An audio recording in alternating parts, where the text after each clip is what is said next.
जादुई बक्सा। कसौलपुर गांव में रामलाल नाम का एक गरीब ब्राह्मण रहता था। वह गांव वालों के घर जाकर पूजा पाठ और हवन करता था। दक्षिणा में जो कुछ भी उसे मिलता उसे विनम्रता पूर्वक स्वीकार कर लेता था। उसी से उसका खर्च बड़े आराम से चल जाता था। उनकी कोई संतान नहीं थी। उसकी पत्नी लीला को उसका यह संतोष फूटी आंख भी नहीं भाता था। वह रोज रामलाल से कहती थी, जाकर शहर में कुछ कमाओ। इस तरह से गांव में पूजा पाठ करने से कुछ नहीं होगा। शहर में पैसे वाले रहते हैं, दान दक्षिणा भी ज्यादा मिलेगी। रोज रोज की चिक चिक से तंग आकर रामलाल एक दिन शहर की तरफ चल पड़ा। जाते जाते उसकी पत्नी ने खाने पीने का सामान बांध दिया। बहुत देर तक चलते चलते उसे भूख लग गई। उसने एक पेड़ के नीचे बैठकर जैसे ही खाने की पोटली खोली, तभी कहीं से एक कुत्ता आकर उसके पास खड़ा हो गया। उसको कुत्ते को देखकर दया आ गई। उसने कुत्ते को भी रोटी और गुड़ खाने को दे दिया। थोड़ी देर के बाद कुत्ते ने उसी पेड़ के नीचे जाकर खोदना शुरू कर दिया। रामलाल को उत्सुकता हुई, वहाँ क्या है, जरा देखे तो सही। जब वह पास गया तो देखा कुत्ता जिस जगह पर खोद रहा था वहाँ एक लकड़ी का बड़ा सा बक्सा था। रामलाल ने अगल बगल की मिट्टी खोदी और बक्सा निकाल लिया। उसने सोचा शायद इसमें खजाना होगा। वो वहीं से कुत्ते और बक्से को लेकर घर वापस आ गया।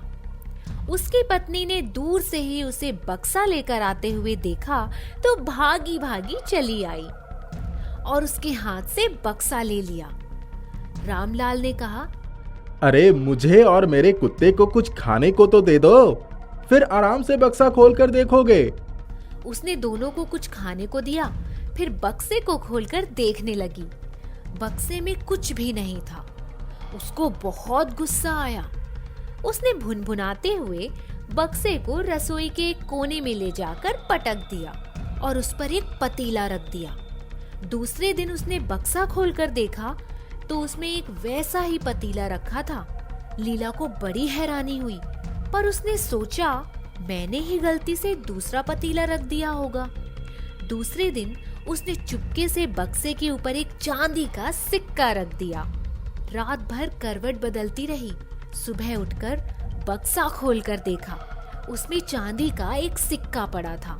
खुशी के मारे उसके पैर जमीन पर नहीं पड़ रहे थे। अब वह कुत्ते को खूब प्यार से रखती, उसको अच्छा अच्छा खाना खिलाती, दूध पिलाती। उसने रामलाल से कहा, मैं तो बेकार ही उस दिन इतना गुस्सा हुई। ये तो जादुई बक्सा है। अब वह रोज उस बक्से के ऊपर चांदी के सिक्के रख देती। वह दोगुना हो जाता। धीरे धीरे उनके पास बहुत सिक्के हो गए। उन सिक्कों से उन्होंने सोने की मोहरें खरीद ली। अब वो लोग बक्से के ऊपर मोहरें रख देते थे। जितनी मोहरें रखते उसकी 2 गुनी मोहरें बक्से में मिलती। कुछ ही महीनों में उनके पास बहुत सी मोहरें हो गई। अब तो रामलाल के दिन फिर गए थे। एक दिन लीला की बहन रूपा उनसे मिलने आई। उसका एक 6 महीने का बच्चा था। लीला ने अपनी बहन की खूब खातिरदारी की और उसने एक दिन रुकने के लिए कहा। लीला ने उसके बिस्तर के बगल में ही खींचकर जादुई बक्सा रख दिया और उस पर गद्दा बिछा दिया। उसने अपनी बहन से कहा, बच्चे को इस बिस्तर पर सुला दो। बहन ने वैसा ही किया। दूसरे दिन सुबह सुबह उसकी बहन चली गई। बहन के जाने के बाद लीला ने बक्सा खोलकर देखा तो उसमें वैसा ही दूसरा बच्चा सोया हुआ था। उसकी शक्ल बिल्कुल रामलाल की तरह थी। बच्चे को देखकर वह बहुत खुश हुई और खुशी से फूली नहीं समाई। दूसरे दिन उसने बच्चे को उसी बक्से पर सुला दिया। सुबह जब बक्सा खोलकर देखा तो उसमें एक और बच्चा था। दोनों बच्चों के साथ उसका जीवन खुशियों से भर गया। दोनों पति पत्नी ने बच्चों को बहुत प्यार से पाल पोस कर बड़ा किया। अब उनके पास बड़ी सी कोठी, धन दौलत, नौकर चाकर और दो दो संतानों का सुख सभी कुछ था। लीला ने उस बक्से को भंडार गृह में रख दिया ताकि वहाँ कोई देख ना सके। जब किसी चीज की जरूरत होती तो जाकर बक्से के ऊपर रख आती। एक बार दीपावली का दिन था। लीला ने पूजा करके भंडार वाले कमरे में एक दीपक जलाकर रख दिया।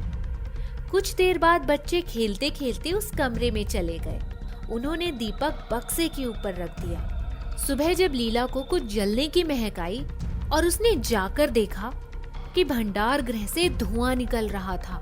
सब लोगों ने मिलकर आग बुझाई, पर जादुई बक्से के जलने से लीला का रो रो कर बुरा हाल हो गया।